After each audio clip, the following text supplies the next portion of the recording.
In 2024, one of the most impactful events in Bitcoin's history was the approval of Bitcoin ETFs, a huge move that opened the doors for large-scale institutional exposure. But interestingly, many believe we still haven't seen the full effects of that shift play out in the market yet. So the big question now is, what's next? What could cause the next major Bitcoin supply shock? Several leading voices in the space believe we're on the edge of a major adoption wave, not just from traders or crypto-native investors, but from the traditional financial world. Financial advisors, the sleeping giants. In the US alone, there are over 300,000 licensed financial advisors. These professionals meet regularly with clients to manage portfolios, plan retirements, and recommend long-term investments. But right now, most are still restricted from talking about or recommending Bitcoin to their clients. Their firms haven't given the green light. That's changing, and fast. As more regulatory clarity comes into focus, it's expected that a large percentage of financial advisors will soon be allowed to recommend Bitcoin ETFs or similar products.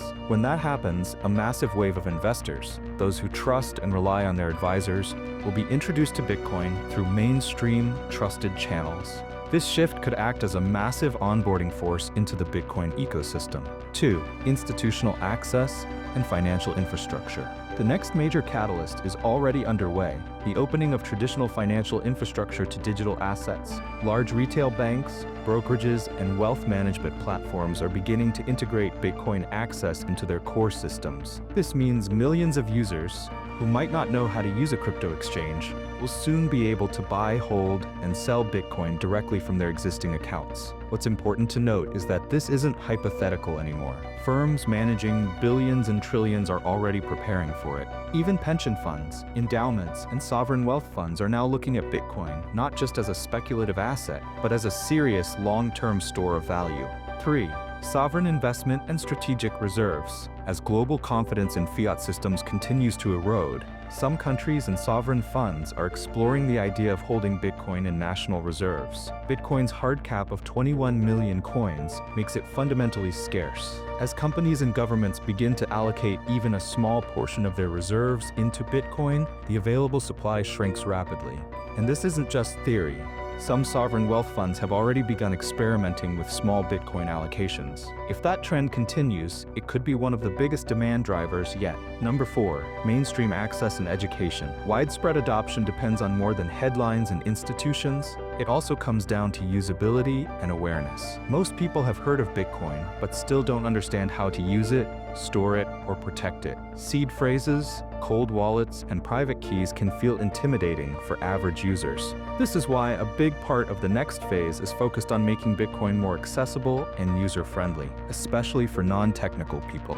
Platforms and apps are becoming simpler, more secure, and more educational. The better the tools, the wider the adoption, and that's already happening. 5. Bitcoin as a payment layer. Right now, Bitcoin is mostly seen as a store of value, often called digital gold, but long-term, it may also evolve into a powerful global payment layer. This is where Layer 2 and Layer 3 solutions come into play. Think about the internet in the 1990s. It was clunky, slow, and hard to use. But over time, new layers of technology, like streaming, apps, and cloud platforms, transformed it into the backbone of global communication. Bitcoin is going through the same kind of evolution. While the base layer is slow and secure by design, new technologies are emerging that can enable fast, low-cost, cross-border payments using Bitcoin as the base asset. This may not happen in the next few months, but over the next few years, it could become one of the most important use cases. 6. Market cycles and realistic expectations. Bitcoin has always moved in cycles. Historically, these have followed a 4-year pattern, often influenced by the halving events that reduce the block reward. Each cycle brings new highs, but also corrections and consolidations. Some analysts believe we're in a phase where each cycle becomes a bit more muted.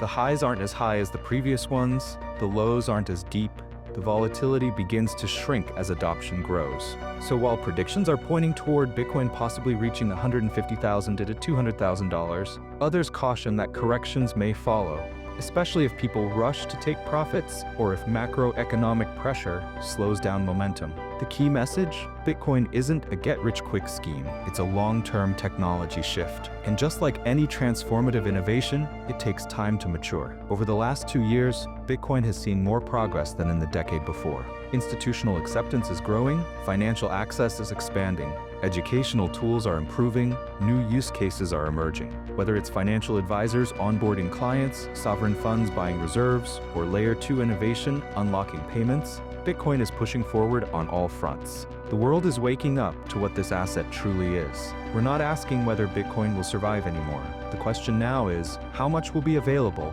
when the world truly demands it? Scarcity, trust, decentralization, that's what Bitcoin brings to the table. And in a world that increasingly values those things, the next catalyst may be closer than we think. If you're interested in content like this, make sure to subscribe so you don't miss the next breakdown. There's a lot more to cover, and this journey is just getting started.